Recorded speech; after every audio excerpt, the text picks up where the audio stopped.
Welcome back to channel listeners, and I thank you for tuning in to what is now episode 2. In episode 1, got everything kicked off of the purpose of what this channel is, and kind of briefly took you on a history of my audio journey and how I basically got into this hobby of stereo listening, stereo equipment purchasing, flipping, and just overall enjoyment of the 2-channel experience. In episode 2, I plan to cover off on some specific items that I purposefully left out of episode 1, and also wanted to do a more of a laser focus on what the space is that I'm in with the equipment that I have, and kind of really basically take you on that deeper dive of, for those of you who are in the apartment life, or those of you who have small offices and whatnot, what this experience has been for me so far and what my plans are moving forward with it. So from left to right, there's only 8 feet to work with here. From this wall to this heavy-duty curtain that I installed roughly 2 weeks ago. On the other side of this curtain is an open kitchen concept. So basically, wife's sitting right there, right at the oven, and everything is just open. Wanted to kind of enclose that to take away some of that noise.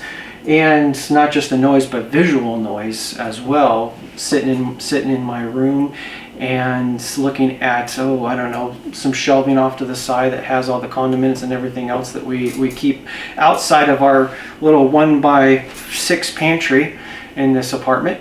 Not that you needed to know that, but I wanted to throw that in there. Center of driver to center of driver is really tight for me. It's only 5.5 feet. And then from the driver to my listening space where my ears are at is also only 8 feet. So we have 8 feet, 5.5 feet, 8 feet, and then behind that going to the wall is a total of 15 feet from the back wall to this front wall. Not really a large space. It's extremely narrow, and with the exception of a desktop system, this is the most equipment I've ever had to cram into a space, let alone experiencing the playback in such a tightly confined space. And then I should also add to the fact that the ceilings in here, at least they are a healthy 9 feet tall, which is a real nice thing about this newer apartment here in Eagle, Idaho. It was just released a few months ago, and we were able to jump into it while looking to our next chapter of our life with the custom home we're having built. So with that, I am actually grateful of this experience. It really, I think, helps the 2-channel listeners out there who have similar room sizes, who have similar challenges with getting the most out of their audio systems.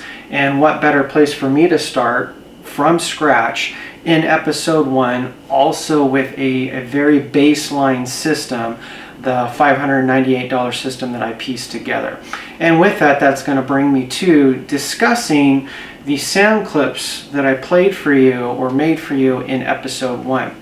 I purposefully did not say anything about my own impressions with those particular sound clips, as I really wanted to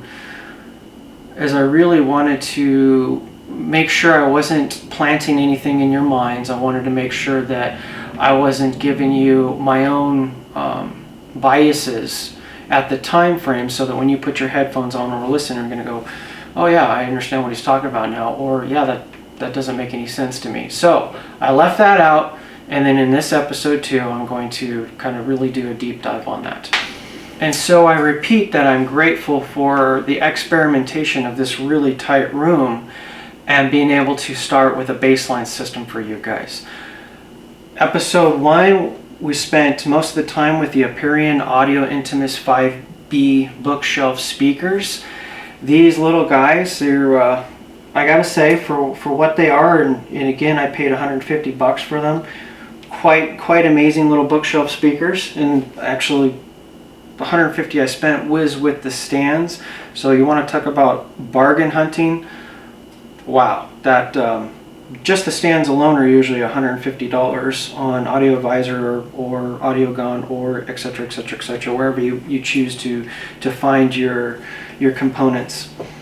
In this sound space, often folks do not describe the coherence of the distance from the drivers themselves to your ears are so important. And I shouldn't go without saying that I do want to push the envelope as much as I can with the coherence of the speakers themselves.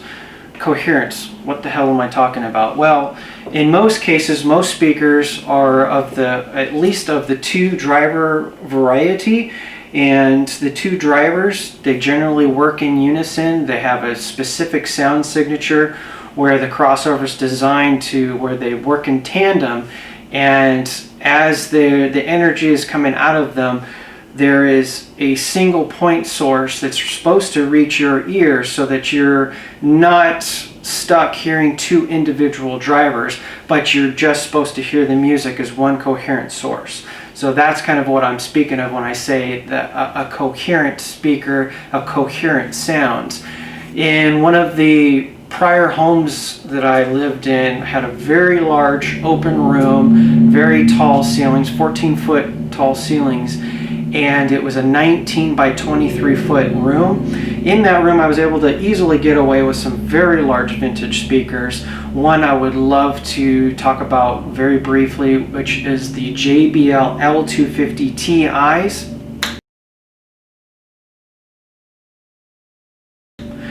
And those were 4 driver speakers, very, very tall, about, I believe they're just over 5 feet tall, trapezoidal, and I definitely humongous crossover network inside. When I pulled out the 14-inch bass driver, I have not seen a crossover that big in any particular speaker outside of the ridiculous $200,000 speakers that they build today. But nevertheless, a very complicated crossover network with those 4 drivers.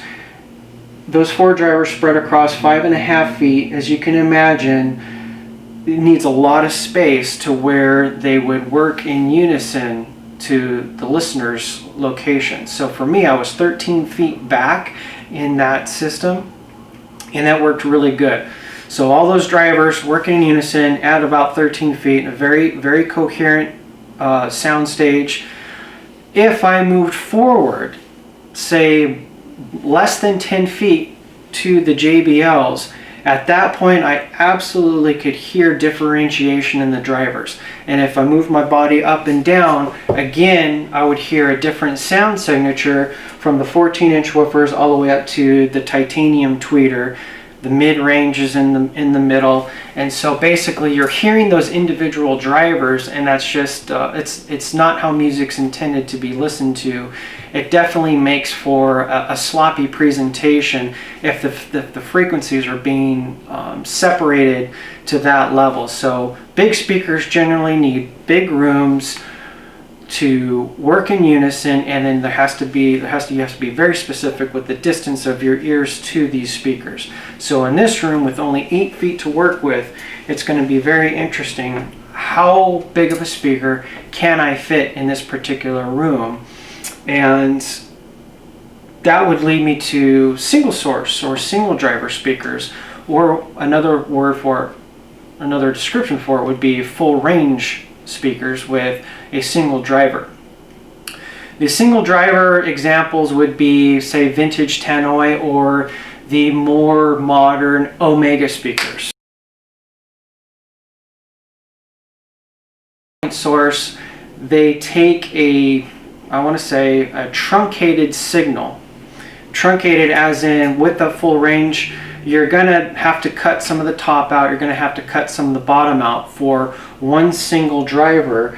Say eliminate this tweeter from this tecton. If you have the entire signal spectrum coming from one driver, this driver would be working extremely hard to get all of your bass notes out cleanly, as well as your plus 15 hertz signals out cleanly. Tannoy usually does a pretty good job because they'll fit the tweeter within the center of their driver, and in a way it's kind of a two-in-one design, that coherent point source, yet it still is just one single driver, and it's coming at you, and you get this nice even sound coming at you, and it's quite addictive.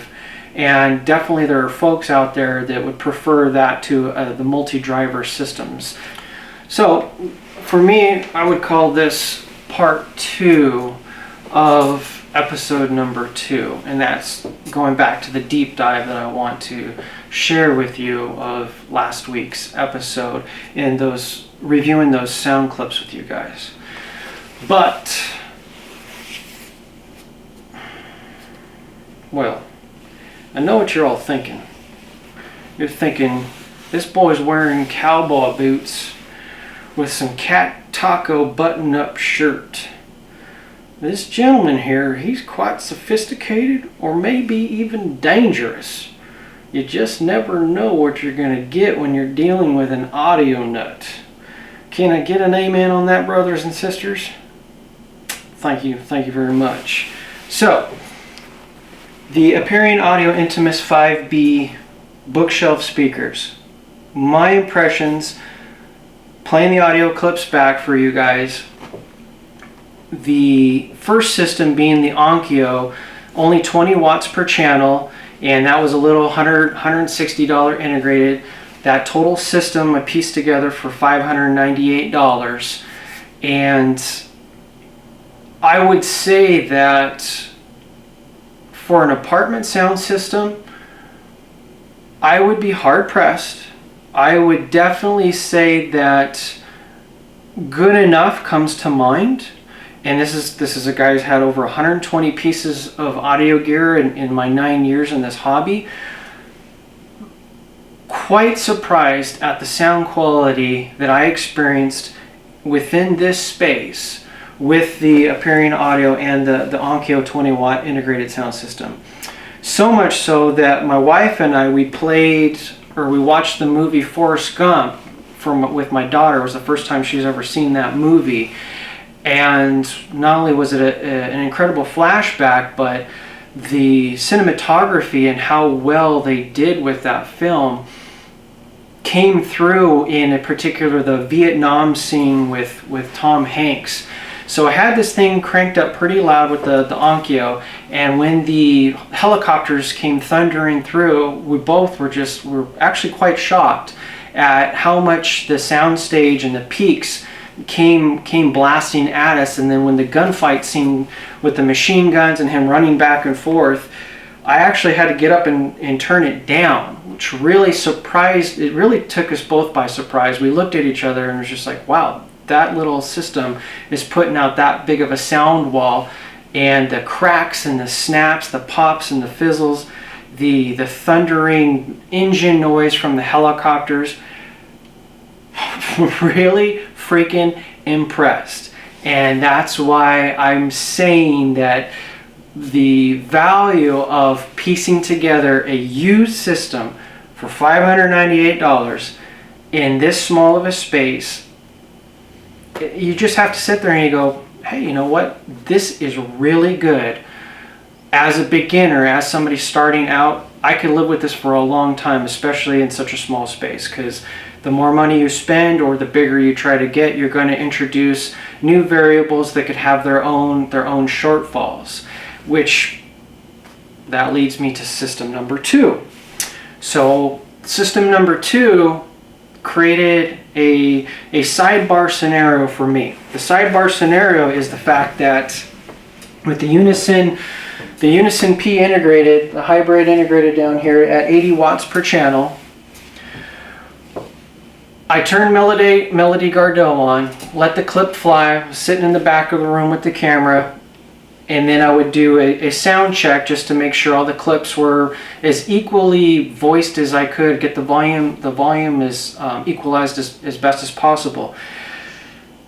Interestingly, I immediately picked up on the fact that between the Onkyo and the Unico P, I was not hearing a difference, guys. Not a real tangible difference in the back of the room while filming.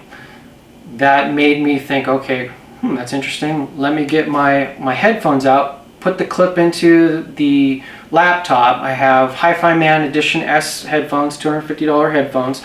Really like them. They're kind of open back design. The clips played back and forth, back and forth.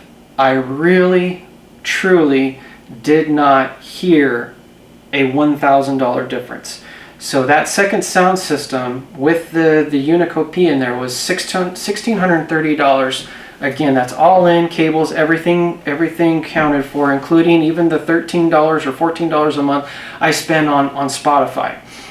So taking that into consideration, there's a level of, wow, this goes to that return on investment piece that many audiophiles touch on when it talks about elevating their system, and you continue to invest and you continue to invest and you're trying to get these incremental improvements all along the way. I won't BS you. I did not hear in my mind what I thought was $1,000 worth of improvement. Now, add to this a contextual layer that the Unison Research Unico P has a stage 2 upgrade to it from Parts Connection of Canada. That was $1,200. So this integrated by itself is a $3,400 integrated at retail dollars. In no shape or form was I hearing that difference played back through the headphones for you guys as you were listening to those sound clips. That made me have to come back, try even harder, sit in my seat, shut out the outside world, and listen a few more times. And it's just the palpability was, okay, yeah, there's a little bit more detail there. There's a little bit more space. There's a little bit more depth. But in my mind, I'm thinking, okay, this is what they're talking about with the constraints of the space, the constraints of the room. There's only so much width you're going to get out of 8 feet. There's only so much sound staging that you're going to experience when your barriers are just barely over 8 feet wide. And therefore, how could I justify that, really? How could I justify that this is a $3,500 integrated amplifier versus what I could go buy off of eBay for $160 with the Onkyo 20 watt per channel unit?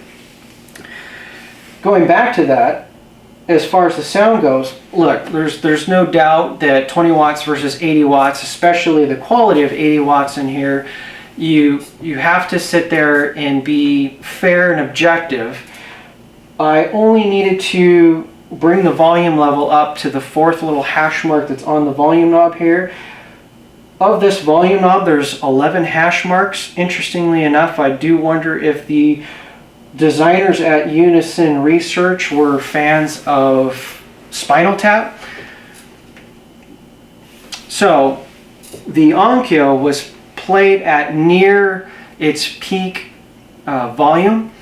There wasn't a whole lot left for me to go with that, so that is the limitations of the 20 watts per channel. These are not easy to drive. These are 4 ohm speakers, and so at 4 ohms the Onkyo puts out 40 watts.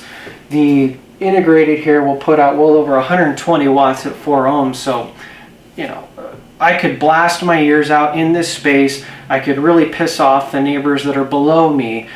That's not the point. The point is the quality there. And I would really have to tip my hats off to, again, saying that the Onkyo wins out for the best value of money spent and the highest return on my dollar for that comparison between the two. Yet, the third and final comparison with the Class A CP700 preamplifier and the Parasound. This Parasound continues to amaze me. Had it for a few weeks now. Been doing a lot more listening with it. And I would also say on a quick plug that even John DeVore of DeVore Melody That's his go-to amplifier for using high amplification test with his speaker designs. So if it's good enough for John DeVore, probably good for a lot of other folks out there. And for the money, it's a great budget amp. All in for this system number 3, clip 3 from last week, $4,600. Everything all in. I cannot lie. It absolutely, yes, there was a difference to me in my listening space. On the headphones, I struggled to hear the difference. Was there a tiny bit more detail? Was there a tiny bit more width? I really cannot say with any specific certainty that you're going to hear that through your headphones. I was struggling to hear it through my headphones, and I kept going back and forth, back and forth, back and forth. From the Onkyo to the separates, yes, in terms of the delivery of the power, that's where the Class A just comes in, and for me, I can hear the smoothness.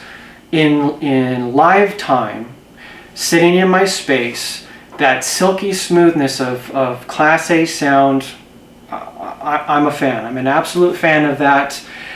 And the absolute, I say this word over and over, palpability, the textures, the depth, the finesse, and I will say this other piece that the Onkyo couldn't quite give, or even to a lesser extent, there's some finesse through the Unico P that you wouldn't hear through the headphones, but there is an ease, which is strange to say with audio equipment. It made the sound reproduction sound easy. It really, because I could only go so loud and the space is so tight, there's only so much volume I needed to play with, which keeps the pair sound well within its Class A parameters, and it's just silky smoothness coming out at me at that price point with that level of equipment. And that's what this game is all about, guys. I mean, really chasing these components. You're saying to yourself, again, Jason, $4,600, and you're talking about $150 bookshelf speakers that you source. Yeah, I get it. But you have to think, last week's episode was absolute baseline, complete baseline to start reviewing systems with you guys from scratch in one of the smallest spaces I've ever had to work with. It does make sense, and it makes sense from this perspective. It's ingredients, guys. Your stereo components, all of these pieces, the cables, the type of listening that you use, the music that you listen to, using Roon or MQA or your iPhone, or whatever it is that you're using, each piece is an ingredient. And the best way I can describe that is, you know that when you put in quality ingredients, you are going to get a fantastic entree more times than not. 9 times out of 10, quality ingredients means you're going to have a really fantastic entree that you're going to sit there and you're going to devour that, and you're just going to be like, wow, I'm satiated. This was excellent. It's the same thing with the audio components. These are ingredients. You continue to add and take away, and at some point you go, man, this is what I was looking for. This is what I want to have and partake of every single day, every single night. You get used to that, and at some point, if you take something away or you put an inferior ingredient in, all of a sudden your entree kind of starts to suck, and you're going, what happened? What changed? Did the chef change? It's the same thing with 2-channel listening. You get into this cycle to where I would like to see if I can improve this. Can I improve upon this? Will I spend more money to improve upon this, and will it make a difference? Each time you go, okay, a little bit more for a little bit more.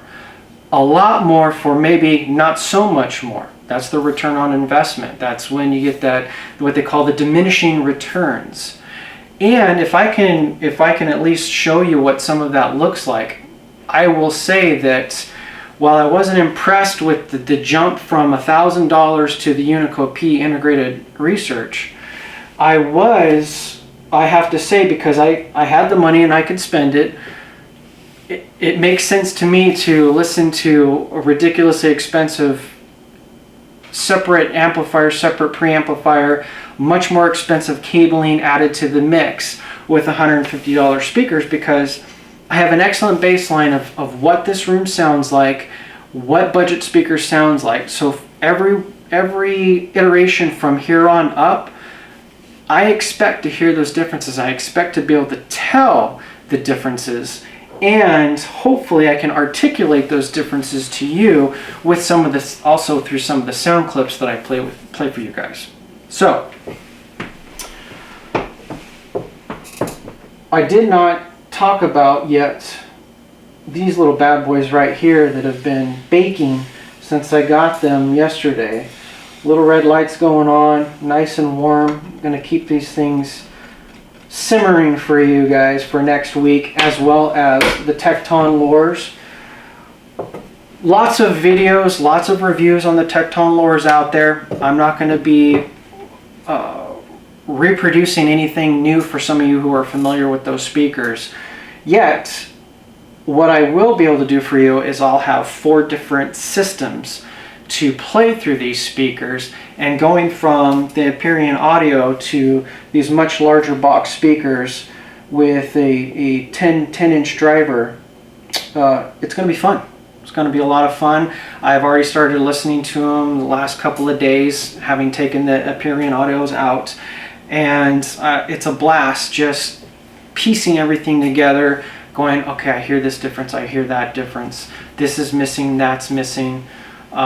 Well, I'm sort of getting ahead of myself on what the next episode is going to be, but therefore the Tecton lures, the Red Dragons are going to be added to the mix, so that I have 4 different sound systems moving forward to give you clips on and my impressions through various speakers. This is going to be the theme that I want to build on, is having that baseline Onkyo at 20 watts per channel be the starter, 80 watts, 250 watts with some class A power at the early stages of its biasing, and then these M1000s that are 1000 watts at 4 ohms. Seems absolutely ridiculous in an apartment. Fair enough, but that's how I roll. So sorry for the guys who are below me. I will only be here for about 5 more months, and then they'll get somebody else romping, stomping around with their cowboy boots up here. Empyrean Audio, thank you. Great speakers, guys. It just shows that you can't carry too heavy of a bias in this hobby. You never know what you're gonna get. There are designers out there who really know what they're doing.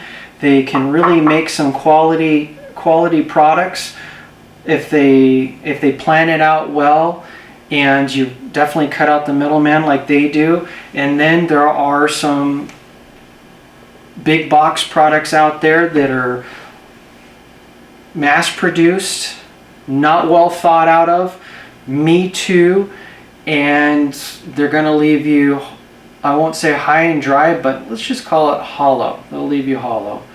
So, folks, I really appreciate you tuning in for episode 2. I look forward to making episode 3 already and expounding on what we've started here. Again, please leave your comments below. What's worked well for you in the past? Are you living in an apartment today, and what's your sound system today? I'm really interested in hearing what you guys are using. Please leave what you're using in the comments, and if there's something that you would like me to try in the future, let me know. If I come across it, or if I find it at the right price, I'm willing to give it a try. So completely open to suggestions. Again, try to stay bias free. You never know what you're going to get, because life's like a box of chocolates. Have a good week, guys.